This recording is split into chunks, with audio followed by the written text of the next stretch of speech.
all the way from AGP siyangale kwekaBanana sishilo ngasantshela ukuthi please check us on my platform ethu sizontshela ukuthi sobe sikuphi nendawo lokho nihambe nathi kanjalo njalo ke i-engage life iyahamba igcwala yonke indawo ke manje siyale esibongweni esikhulu kwaZulu Natal somewhere siyabona siyabona sobe somewhere lapho ningamangali ningamangali sikhona lesi sihamba sizicontent yeah anyway hamba nathi solo sinani njalo to our destiny. Yeah, we just halfway. You still here with Engaging Life. We're going somewhere. Now we're halfway to KZN, to destination. If I can just brief a bit, one of my best highlights is I remember the day we invited Senior Bishop, Bata, yeah, Andy, Chia, yeah, as well, his book teaching us or giving information about it, which happens 2 weeks back. I won an award for the best storytelling. It's one of the greatest things. But it's engaging life. Engaging life. That was the flow. Yeah, it was the flow of thing and quite an experience. Our own author Zayoni as we Engaging Life and present one of his greatest work he ever done on his fourth book, I believe, yeah, and yeah, with our blessings, of course, he won an award. Creative writing is one of the important things I always encourage. Yes. And you did that Engaging Life and people responded. Yeah, positively so. Yeah, so it's great. Another highlight, Vusi and the Mighty Saints. Vusi and the Mighty Saints. Coming to join us. Coming to join us, you know, a legend, living legend, the Clap and Tap, coming and blessing us. Studio, one of the best songs he ever rendered was Wena Nkosi. Yeah. Sisazodlala sisazombuza futhi naye. Kodwa thina siyale. Siyale. Endaweni qhubeka hamba nathi. Ulokulandela nje. Siyale.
Atamelang sesingenile KZN phakathi Engaging Life Singene phakathi.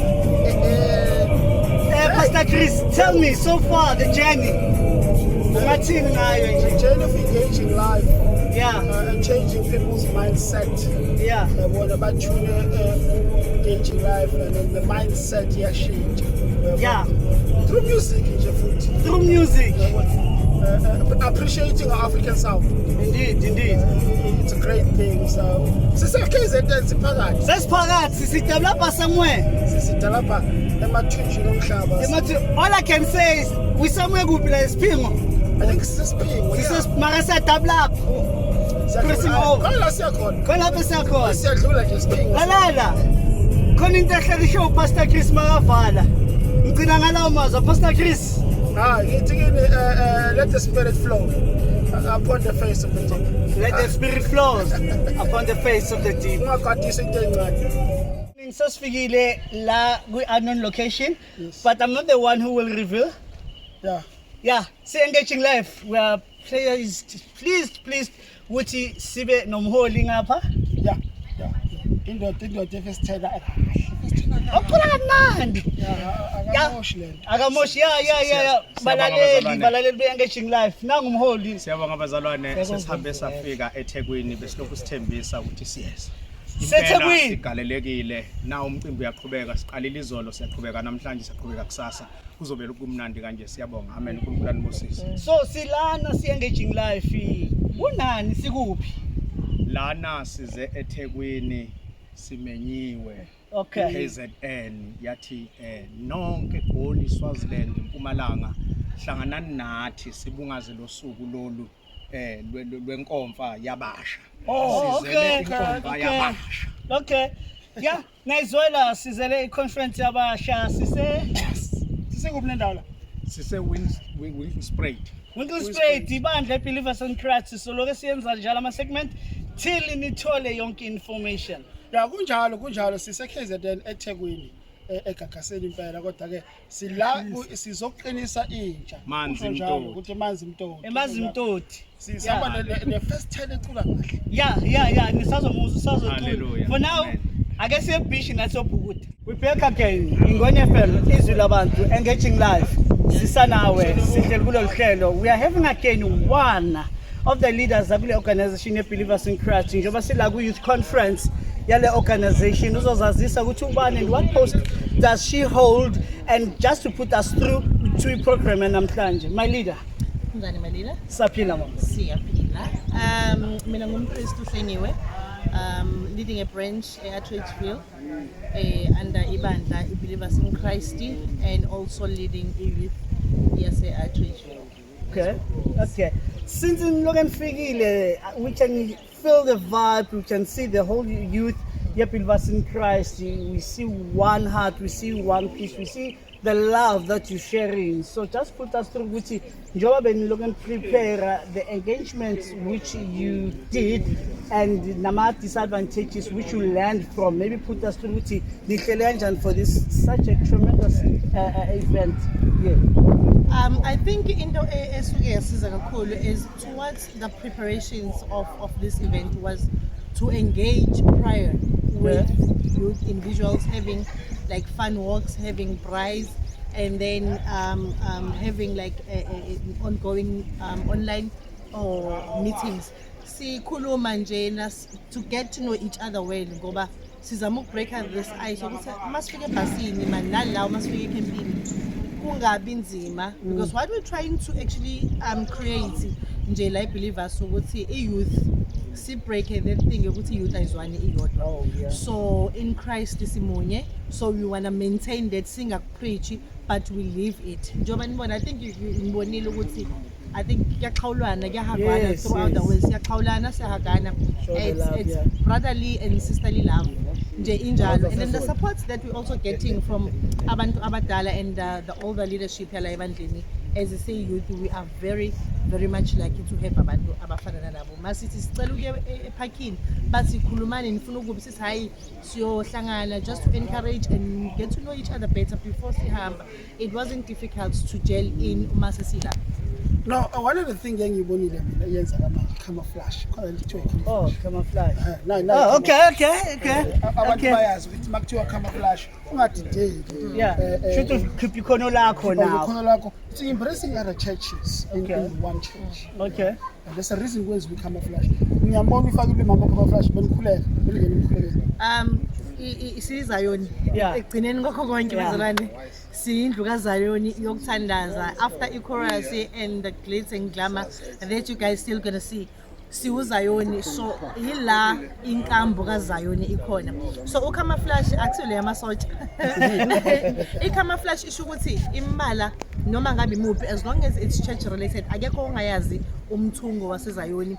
Kube muhle sibabahle uma seyintweni zomhlaba nala kuKristu simele sibe bahle camouflage le, and then this represent ukuthi ikhonza kuyiphi inkonzo, but this is saying wonke umzalwane siyiZayoni. Bottom line, we are iZayoni, and we stick to that. No, what is the greatest thing about the camouflage in Christ?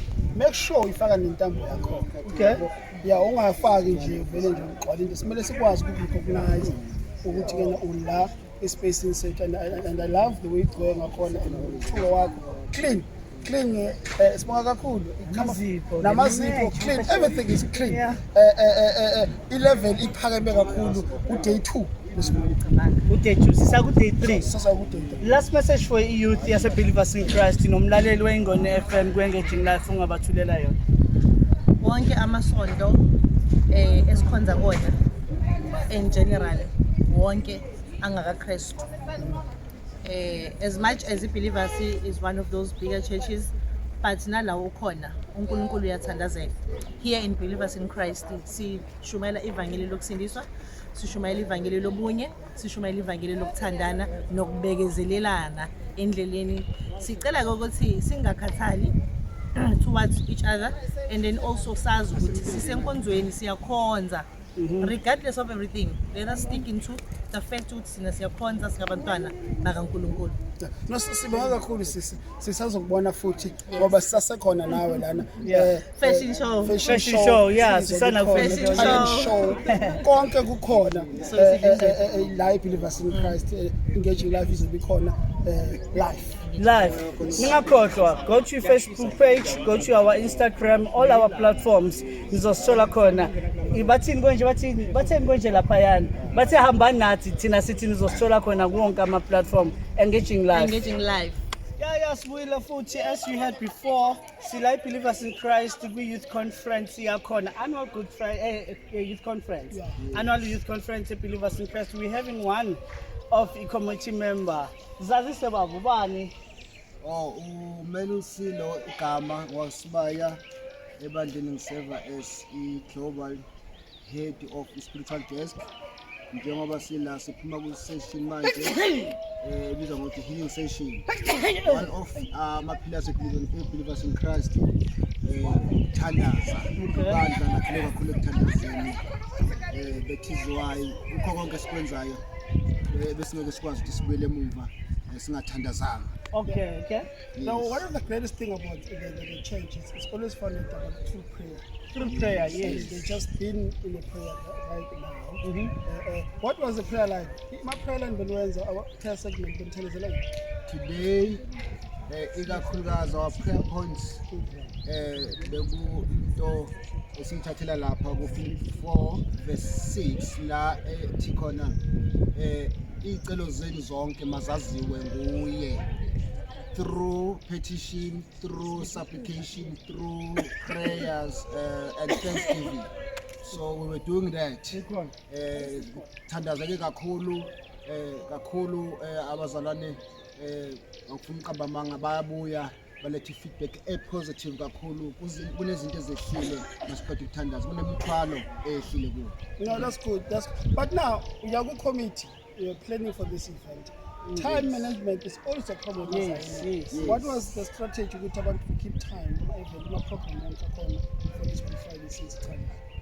Yes, ngiyabonga kakhulu my leader kuleyo umbutho wethu umelene kakhulu nalento le yokungagcina isikhathi. So sizame ukuthi thina as i-committee global asisebenzisane nabaholi kuma branch. Youth leaders kuma branch levels akube yibona abasincedisa ukuthi abazalwane bakwazi ukubamba isikhathi. So senze kanje wonke ama-campus la kulele khona abantu abasha mhlawumbe i-room nabantu abayi-10 then owes-11 kube u-youth leader. Room 10 abantu abakhona abasha no-youth leader okhona omdala ozokwazi ukuthi abheke isikhathi abavuse uma kumele bavuse abaphushe ukuthi babe punctual. Okay. Ngizwile ngibambela ka efficient you said. Yes. Efficient 4. Sisala Believers in Christ. Nizoleke ninathi kuyo yonke le nkonfa yolusha. Yeah, Engaging Life show is live here in conference yes Believers in Christ. Please qhubekani like ku Facebook page ya Ingoni FM we Engaging Life. Stay tuned. Bless you. Thank you for having me. Siyabonga kakhulu bazalwane. Sawona.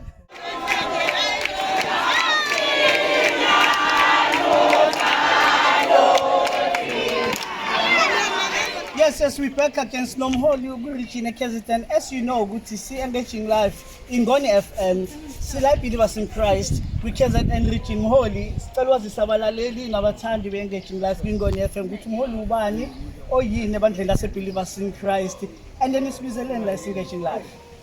Mina ake ngibingelele egameni lenkosi Jesus Christ. Siyabonga. Ngiyabingelela kakhulu ngiyabingelela. Mina ngosikhumbuzo kwabi lapho first ngomsebenzi sengabe sina pastor. Okay. Oh, siyabonga. As we host that believers in Christ la KZN. So ni engaging and ukuthi mobilize youth ukuthi ihlangane ukuthi lispect into this fantastic venue. In your number maybe nihlangabezane nazo and the advantages zazo and then fundeni kulokho organizing such a particular event. Ya engakusho nje ukuthi ke njengoba mina ngiyakhulu la kwi-security ya engiyenzile nje ngizama ukuthi ke ngixhumane ne-police station seduzane ukuthi ke yonke into eyenzekayo sibe khona eduzane senza nohlelo lokuthi ke umuntu ala i-believers sizombona ngani yabo konke lokho ukuze sikwazi ukubabona kube lula ukuthi ke sibonane futhi ke nabantwana baphephe kangakanani yabo so nje kuningi engakusho ezebelievers in Christ ukuthi ke iwanilana ni protect kakhulu Siyabonga siyakhulu akubukele ya into engisele sikwazi ukuthi ke simvikele ukuthi umuntu aphume kulokho esithe akabonakale ngakho yabo so sinembala ebelievers in Christ njengoba bona abazalwane bonke bafake yona yabo kuze sibe sixhumane yabo so nokuthi sibadala ke manje konke mase sikubekela kuyona itshe believers befunde kithi ukuthi sihambe kanjani ilapho nje bafethu. Siyabonga kakhulu Pastor mina sijwayelene kakhulu sisambe indlela la yase believers esikhathi eside manje sibona ukuthi umlayezo nawo for unyanga ngilanga kuphela ngingathinji kubalaleli kubalaleli ngithi mina ke asithandaneni umuntu ke amthanda uNkulunkulu sakhaneni sakhe isizwe emphakathini uma uhamba singafani nabantu bepolitiki baba asifani abantu bepolitiki uma ihamba uveza umuntu lo wepolitiki nathi asithi masihamba lapha siveza uNkulunkulu uma ushumayela lapho umisa uNkulunkulu awunoma ulivala iBhayibheli yabo bese sibona uNkulunkulu uqobo lwakhe yabo kungathi uma uvala iBhayibheli bese sibona omunye umuntu uma usuhamba la estradini yabo ngicela esikhulumayo siphile silokho ngisho esikhulumayo asiphile bazalwane ukuze abantu bibone isu labantu bangabantwana abanye bakaNkulunkulu. Siyabonga umholi sekashilo sina pastor qoba athi esikhulumayo masiphileni bazalwane. Reflect God in your life. Reflect God in your life. Siyabonga. Salute. Welcome back kwi-Izwi Labantu Ingoni FM. Engaging life ihlelo kuthanda kakhulu. I'm having one of the contestants ezobe ziperforma okanye zicrown possibly so kuba one of believers in Christ Prince uzozazisa ukuthi ubani on maybe when he wins what change will he bring into this big organization. Wait. A very good morning to the viewers and to you, sir. Thank you for the opportunity. I go by the name of Njabulo Khumalo. I'll be representing headquarters Gauteng. Kuyintokozo kimi ukuthi ngingenele leli thuba lokuthi ngicrown uMr Believers in Christ. I believe ukuthi namhlanje mangenze kahle uNkulunkulu ngokusizwa inkosi nakho konke ngizothola ithuba lokuthi ngisikhuphule ubumina ngihloniphe mina ngiphinde ngibuild ibandla lami ikakhulukazi kuyouth. Knowing about uNkulunkulu ukuphila ngoNkulunkulu your daily life noNkulunkulu ukuba umusa wakhe usalele So tell us, when you crowned to be Mr. Believers, what you like maybe to change or to add on top of Logo Corner and Giovanni Peak organization? As a big organization, mina bengathanda ukuthi as believers in Christ, bengathanda ukuthi sivule a program like an NPO program, Okay. whereby we will be donating to my homes, the old age homes. Some the sewer cleaner, la past cleaner, take good care of them for a day, then make sure we prepare my meals for the old age. Then yes, embrace the life of humanity. Embrace the life of humanity. All the best, my brother. Thank you so much. Maybe, possibly, sizophinda siku-interview when you crown to Mr. Believers. I'm very grateful. Stay tuned. Mlaleli weNgoni FM, Izwi Labantu. Bye-bye.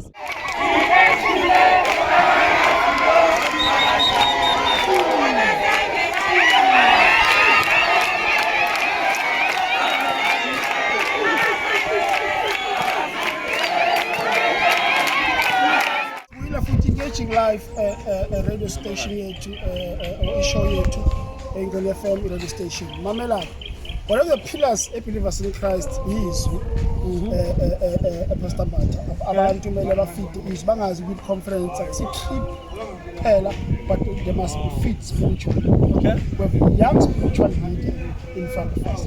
Okay. Uzozazisa, I believe. Yes. Nokuthi what does he hold and how does he feel to be one of this big organization as a young man as he is? Ngiyanibingelela emakhaya, igama lami uMelusi lapha kwaNdlovu. Umfana se-Believers in Christ ukhonzana from headquarters. Ngizizwa ngijabulile kakhulu sisekele futhi ukuba ingxenye yalokhu kuhlangana kwabantu abasha ngoba ilapho esivuselela khona ngezwi ngoba ayikho indawo la sijabulisa khona ngaphandle kokuthi sizoyijabulisa lapho singabantu abasha.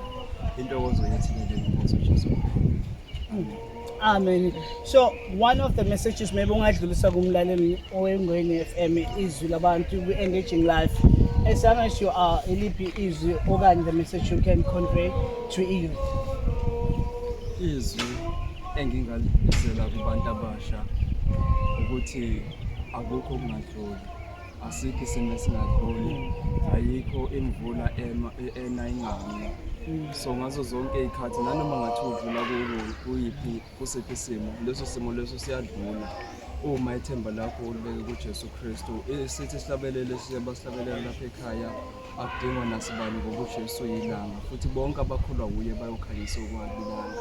So uphinde futhi ulalele isihlabelelo uma sithi uma uJesu ebonakala thina sifana naye, meaning njobe ethi sizofana nalelanga, he's referring to uJesu lona okuthiwa kudingwa nasibani ngoba uJesu yilanga. But ukuze thina sikhanyise okwelanga, we need to believe in Christ. So we are here as members of Believers in Christ. We are saying we are conquering through Him.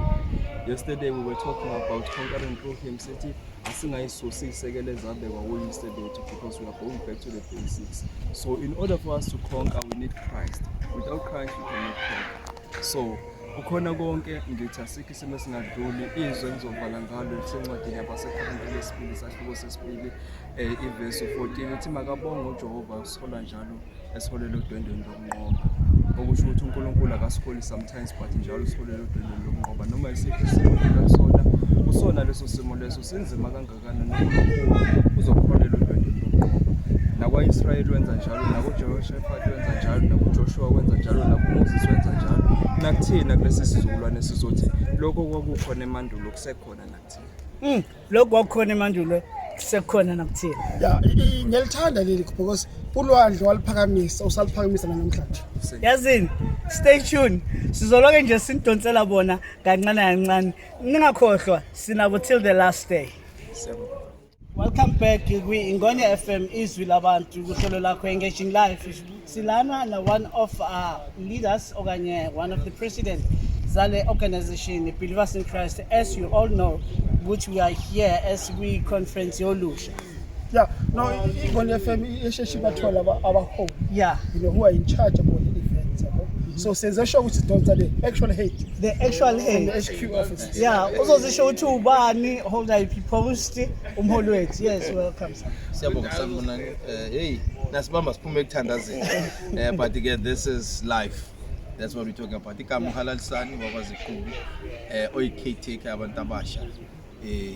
Gauteng, bayibiza i-headquarters. I'm honored to be in your midst. Yeah, present. Now the greatest thing about Bishop Halala, organize pass apparently. Oh, Lane. This one is in Fagwethu. Okay. And he can tell us the difficulties, man. Hey. Over now to do such a thing. But again, ngibonga support instant. In every situation, uma you plan something, you will always come with the difficulties. But yes, bongo ukuthi people were very much committed. Because amanye ama difficulties are honest. Yeah, I wanted to go, but angisakhoni because of this. But the aim of the bus, we wanted to be all sibe khona, sibe singahambi individual, but some as a headquarters, so that sizokwazana nathi through our team. And indeed, it's just an experience more than just in all. Because everyone has traveled with anything, but last we are selling an experience. Yeah. We're not selling a bus, but we're selling an experience. Sure. So sibonga nje ukuthi ekugcineni nemnikelo yenu. Nani ngibona sibona imnikelo Nkosi yami. Yeah. Sibonga kakhulu. On that set, Uche, one of the challenges, as you mentioned, to organizer, as we are getting Yala believers in Christ. Tell us this. How do you feel to head such a big organization? I always say what we do, we're not doing for ourselves as an individual. If it was about me, maybe I fail. But the first thing, it's not even about the organization, but it's so if that is the fundamental for each and every leader, Mark Chu, and you're heading something, you don't see yourself as better than Abanye. You simply say with these people. I think most of the things, even through the challenges, because you know, at the end of the day, so that's it. So for me, it's not even about you heading, it's like I'm given a task by God through this organization. Okay, no, lovely. Before me and Peter, tell us, just put us through on today's event, the whole programming till the next day. Go. Siqale ngo4 AM. 4 AM. Okay. Sathi siyaqala kuwe Jesu njengezayoni. Yes. Sizayoni njengoba simanzi nje sinje. Asikakayo olwandle. No nje besithandaza nje. Yeah. Sisazoyolwandle. After that we had a breakfast. Okay. Ngoba njengabathandazi kuba nzima nyani ukuthi sithandaza sezidlile. Nkosi yami sake sinoka ke izibambu 4 sadla. After eating, now we're refreshing from 10 o'clock. We're going to have a fun walk with our leader. Okay. Our global first lady was Pete Kanye with our founder. So we're just walking and just reflecting in Pilweni, and then we're going to our events. So we're playing sports activities. I'm counting your volleyball, your beach soccer. So we will be doing that. Swimming as well, of course. Indeed, yes. Asiye emanzini ngoba sise profit phela. Just swim. Just enjoying ulwandle and the nature. So that's it from there. Then sibuye se relax. Later we've got a talent show and the show goes on until sibe a revival service to close the day. No, it's a great thing. Sisibonga kakhulu ukuba nomholi wethu la in front of us, engaging life. And then one of the topics engikhuluma ngawo on Fridays, ngizwile ukuthi besibuya impela Friday is our discussions. Indeed, sike sathi manje kuseni sikhuluma nje. Sathi yonke into inesikhathi sayo. Learn to live in your season. Don't run away with season yakho. If season yakho ithi, no, I need to save. I know with December time abantu bayadla. Ungabi ne pressure ukuthi I need to spend because of ukuthi January unengane kumele esikoleni. January you've got a project that you want to live within your season. Ukuthi it's December abantu are spending. No, when understand your season. So it was one of the topics that I find it very making sense and uplifting as umuntu omusha. So I really enjoyed that topic. Sike sathandaza. We had prayer requests to say ungabi ngoba sekunengoni FM now usufuna ukubane nawe futhi usuyave no, it's their season. If they're doing umsebenzi omuhle, they're doing best, allow them to shine. Clap your hands. Now where your time will come. Okay, it's your season maybe now njengoba umholi siqaqeda ukusho nje ukuthi konke kunesikhathi sakhona. Yeah, sibonga kakhulu ke, we still gonna engage more umholi base Believers in Christ lapho committee yakhona yonke. Silokhu sayidonsa. Hayi no Sibongile. Thank you very much. Yeah, Sibongile uNkulunkulu anenze kahle.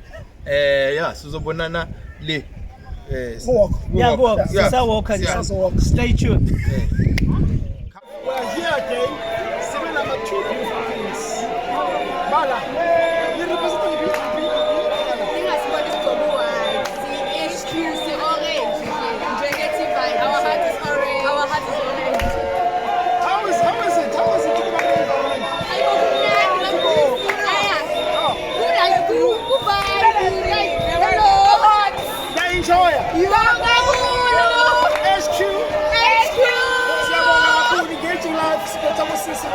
Soweto is here. Yes!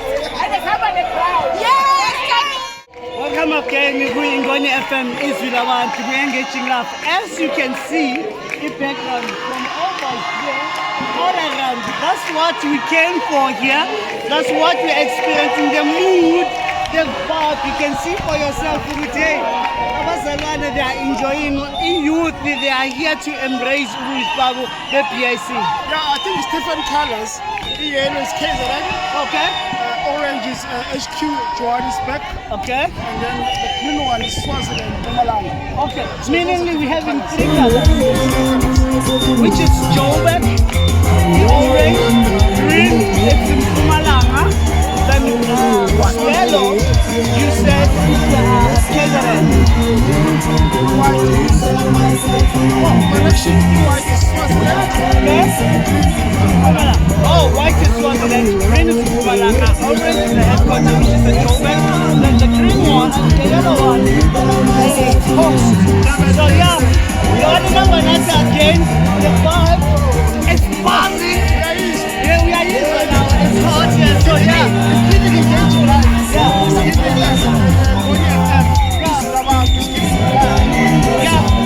So we're here for that. Enjoy. So enjoy. Now it's like I say.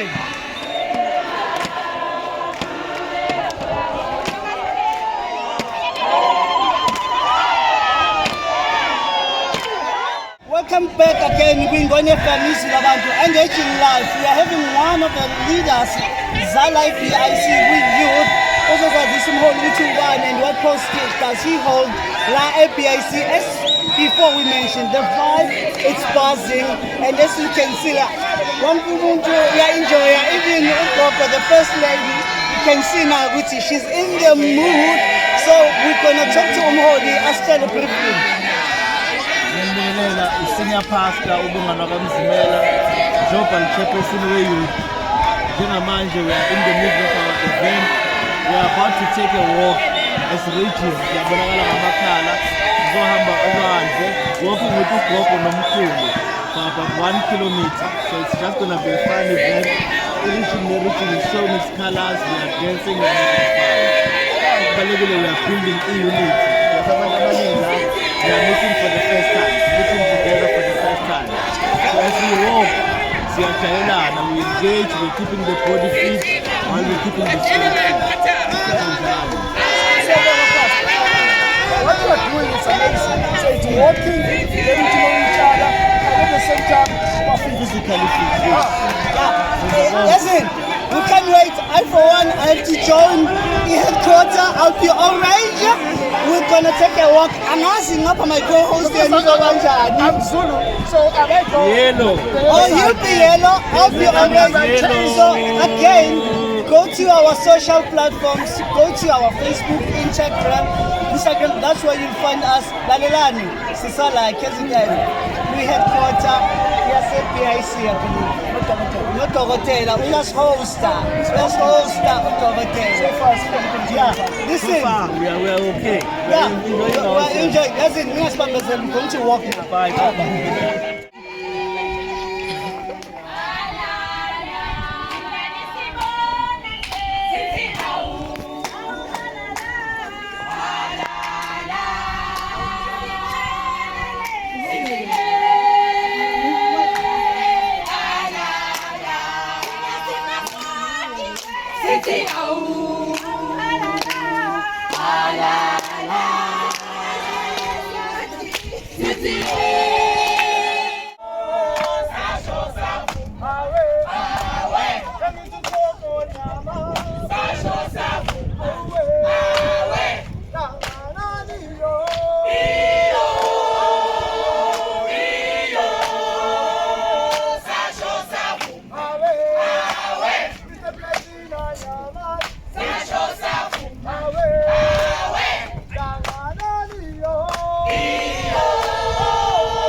Welcome back.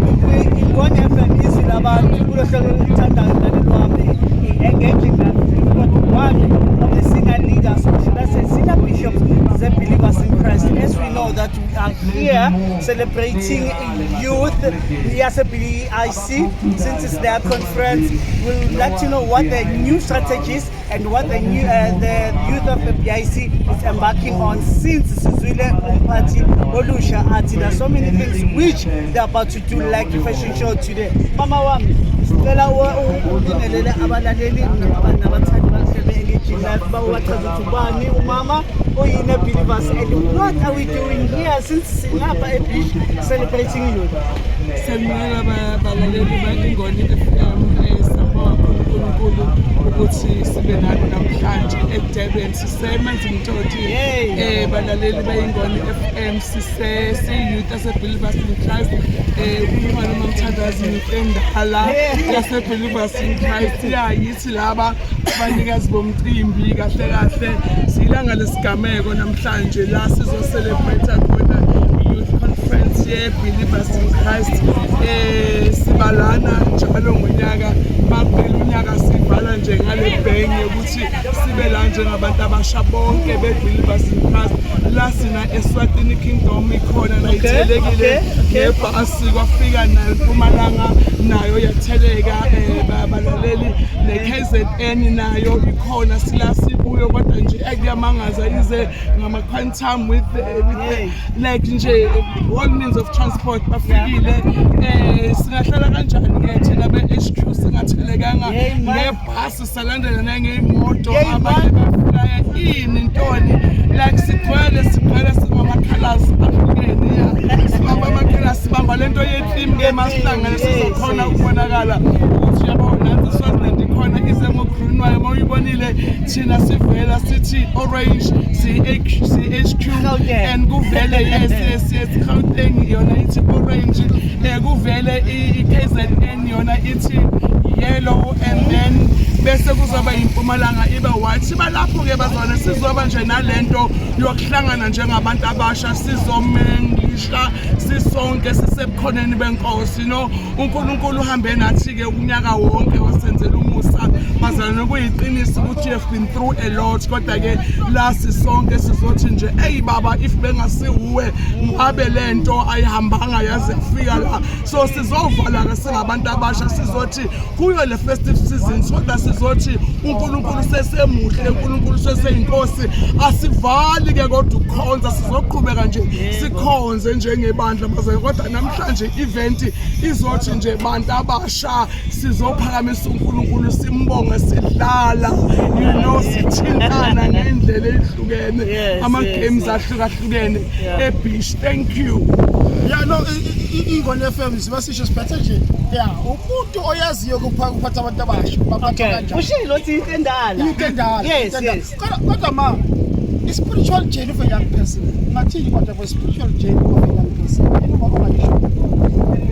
nge-spiritual journey of a young person umuntu omusha bazalwane kubalekile ukuthi ayigcine umuntu omusha ethanda uNkulunkulu egcina umuntu omusha azana noNkulunkulu into kaNkulunkulu bazalwane iyavikelwa you know into kaNkulunkulu uma umuntu omusha ikwazi ukuthi ubaleke nayo ugijime nayo uyifihle njengomntana kaNkulunkulu so umuntu omusha akakwazi ukuhamba evikelekile engenaNkulunkulu so umuntu omusha into emgcinayo ukuthi ehambe noNkulunkulu endleleni then ke impilo yakhe iyalondeka yes ivalile uma yiyo le engaging life siphethe uBishop Thandaza yes Bishop Thandaza Mkhulu lalela sizoloku sibadonsa ibanathi siloku sithamele njalo siyabonga baba enjoy amen thank you